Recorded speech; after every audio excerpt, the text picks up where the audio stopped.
Welcome back to the drawing board. It is your boy Shoop, and today we're going to go over fantasy football must starts for week 14.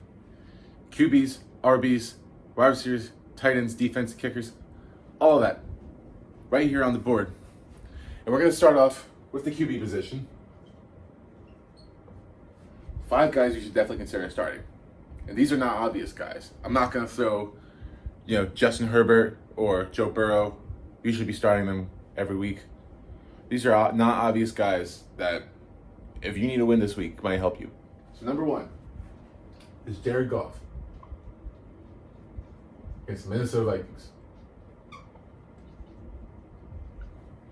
Goff is a 3-point favorite against the Minnesota Vikings, which might surprise some people because the Vikings have a tremendously better record. But Jared Goff plays exceptionally more better at home this season. In fact, all of his dud games, his 4 lowest scoring games this season, have all come on the road. And combined out with the fact that Minnesota's pass defense is very much funnel, we should be setting up for a big Jared Goff game this weekend. All right, who's number 2?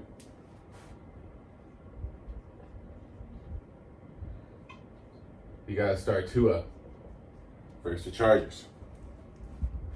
There's some questions about Tua. I mean, he had a bad turnover game last game, and he's dealing with a bit of a foot injury. But at the same time, Tua still has his dynamic weapons, and he'll be going up against a less fierce pass rush. Combined with the fact that the run game should keep the chains moving all day versus horrific Chargers run defense, then I really like Tua in this matchup as well. All right, number 3.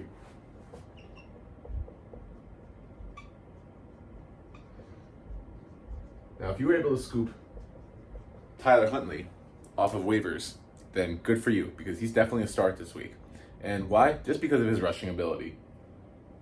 Huntley, when playing for Lamar Jackson last year, in the 6 games that he started in his absence, scored 20 plus points 4 different times. And Huntley, although he's playing in Pitt defense, has been better without TJ Watt. Huntley doesn't have many receivers to work with, besides Mark Andrews, who he loved throwing to last year. So they're going to rely on his legs quite a bit.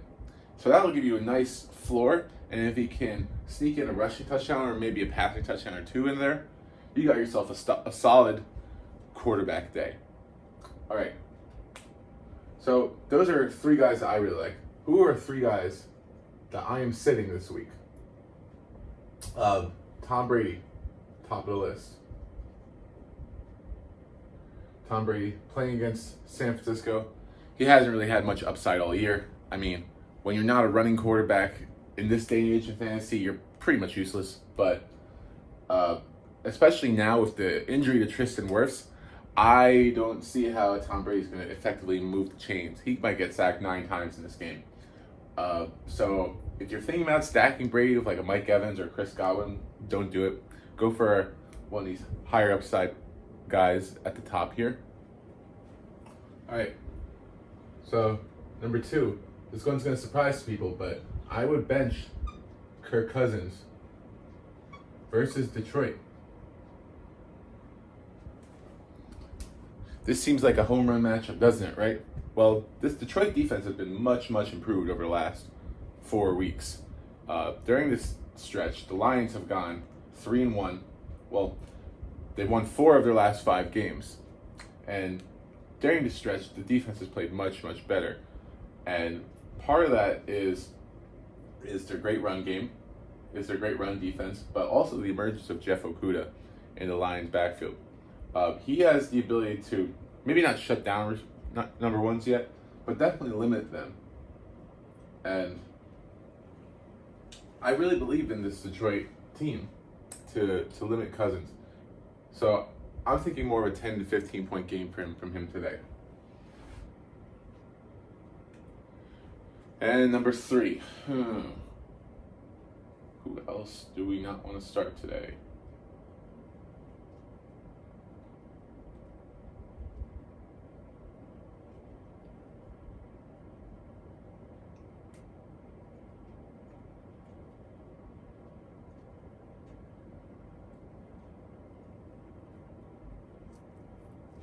At number 3, if you like rushing upside, well, Daniel Jones may not be your guy this week.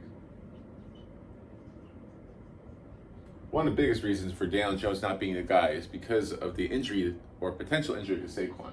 Saquon might not be 100% this week. And combine that with some offensive line injury issues, then I don't really expect Daniel Jones to do much against probably the best defense in the NFL. Now, it is a must-win. It is getting into must-win territory for the Giants, but just because of the desperation doesn't mean that you should throw in a guy whose second best receiver is Isaiah freaking Hodgins. So I would shy away from that. All right, running backs. Who are the running backs that I really like this week? And the thing about the running back position, at least for this year, is that if you have anyone that's breathable right now and you can start them, then you probably should be starting them. There's really not that many options out there. But who are we starting and who are we sitting? Well, I'm going to give you 3 starts right off the bat. So, number 1, guy that I like, Zonovan Knight against the Bills.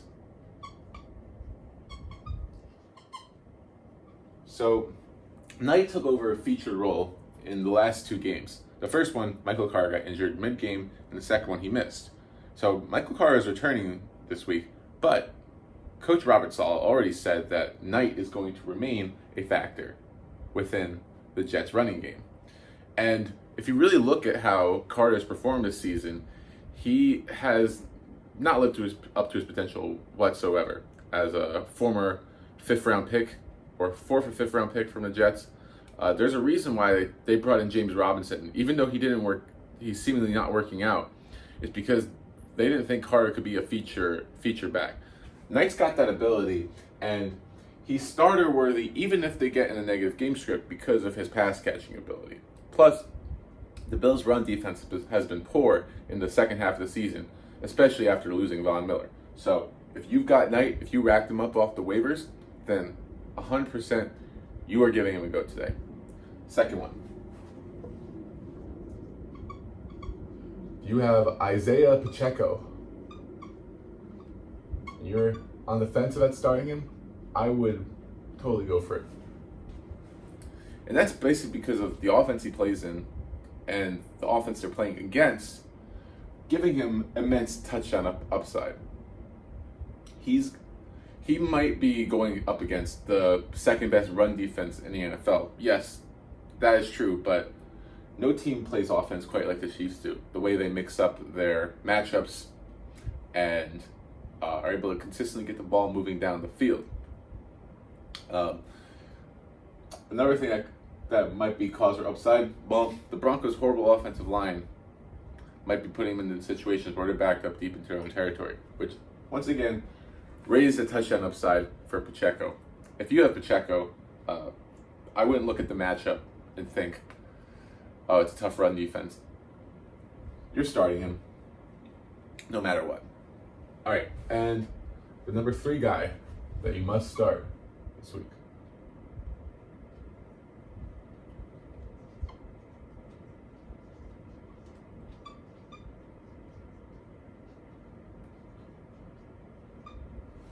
We're going with another Lion, and that's DeAndre Swift.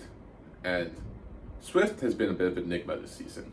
So he had a really hot first couple of games of the season. Then he got hurt. And then he came back from his injury, but barely saw the field. And Coach Dan Campbell was basically saying that he hadn't been looking healthy enough. Swift voices frustrations, but Swift, even in his limited playing time, has still managed to find the end zone a pretty considerable amount this year already. But now, especially coming off that last performance against the Jaguars, he's starting to look at his healthiest. And really what we're hoping for out of Swift is that Jamal Williams doesn't keep eating into his upside by getting those stupid 1-yard touchdowns to the goal line. But Swift, he's starting to look like the explosive back that most fantasy drafters drafted him in the second round for. So play Swift, and then you're going to sit these next 3 running backs.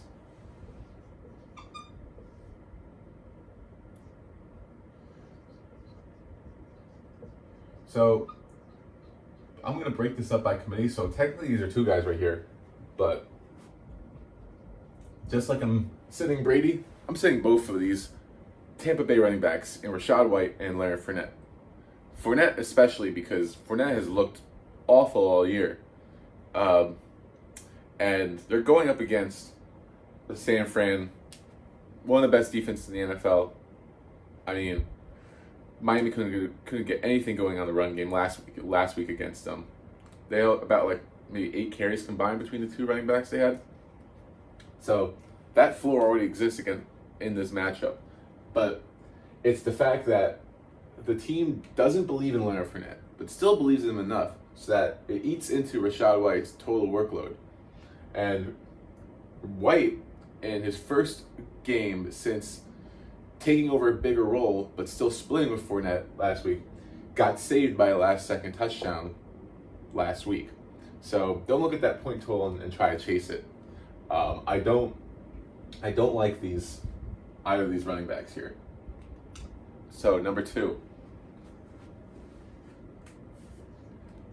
This is a tough one because on paper, it's a pretty good matchup. So Devin Singletary against the Jets. The problem with Singletary is the emergence of James Cook. James Cook, for the first time all season, last week, took over the majority of the backfield touches after Singletary had been dominating pretty much all season. So even going into a matchup where the Bills are 10-point favorites against the New York Jets, you got to think that Cook is going to continue to eat into Singletary's workload. And Singletary, as a fantasy player himself, he's been largely touchdown dependent all season. He had one game against the Dolphins where he racked tons and tons of catches, but more and more as the season goes on, that's pretty much looking like a fluke. So if you have Devin Singletary, I would try to look elsewhere. If someone still hasn't scooped up James Cook off the waiver wire, then you need to go get him. But Cook is the preferred option over Singletary for me. I got Singletary as a bench this week. All right, and my final one. Now this one, Saquon Barkley is a game time decision. So what happens if he doesn't play? Well, you don't play Matt Breida.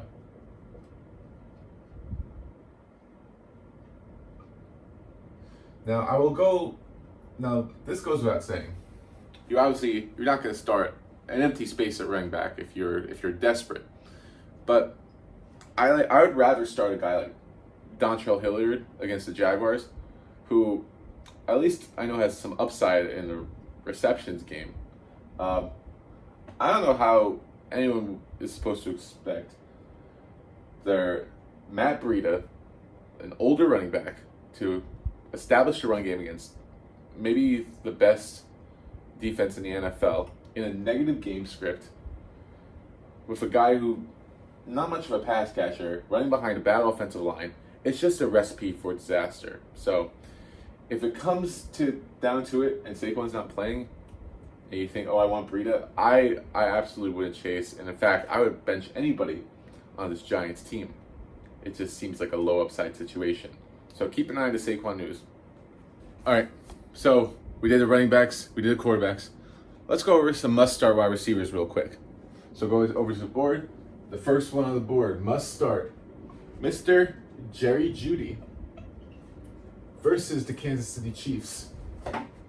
It's the same situation that happened with Courtland Sutton the last few weeks. When Jeudy went out with his ankle injury, all the volume got forced into Sutton at the wide receiver position. Now, obviously, this volume isn't great volume. The Broncos' offense is just one of the worst in the NFL all season. But now Jeudy is going up in a Chiefs matchup. The Chiefs, they're okay pass defense, but their defense as a whole has given up a lot of points over the year. So the Broncos are likely to be playing catch-up mode, which means more volume for Jeudy, and Sutton's out. Their second best options, Kendall Hinton and Greg Dulcich. Both of them could see good numbers too, but if you're on the fence about starting Jeudy, I wouldn't be. I would consider him a must start this weekend. And this guy is almost on the border of must start.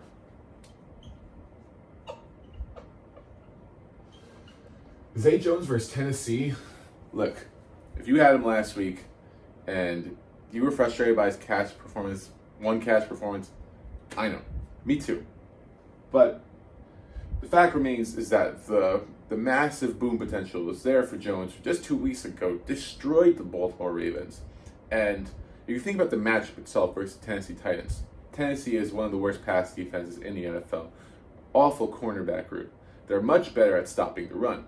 So, in a normal situation where Travis Etienne would be a go-to guy, Etienne could see a bit of a down game. He won't be able to get as many explosive yards. So, Jaguars are going to look to the pass game. And if you have Christian Kirk, you're starting him. But don't be shy about starting Zay Jones, too. Both of them should see massive volume as long as the Jaguars are game planning right.